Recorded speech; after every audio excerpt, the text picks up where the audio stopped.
kaonti ma Kisumu kama jotije mondiki gi kaonti ma Kisumu chano bago ng'anyo chieng' tich ariyo tarik 2 dwe mar abich kalore kod deko mar osara kuom thuolo maromo dweche 6. Jagoro mar riwruok mar jotije kaonti e pacho ka bade ma Nyanza Rashid Ondu oseotend kaonti ma Kisumu kuom rem chopo kare winjruok mane gibedo go higa mar 2022. Ewi mano gichiwo seche 24 ne tend Kisumu mondo chul gope jotich kao kamano to gibiro bago ng'anyo. Sechegi misara poko chul dweche 4 kochakore Januari nyaka koro April kawuono. Members wa mondo bed kong'eyo ni gitiyo nyaka kiny saa 10:30.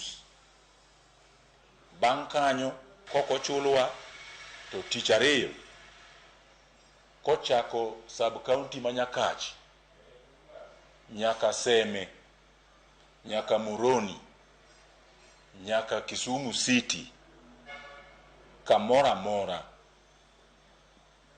wan wabiro wuotho kendo wakwayo members mondo ochop chon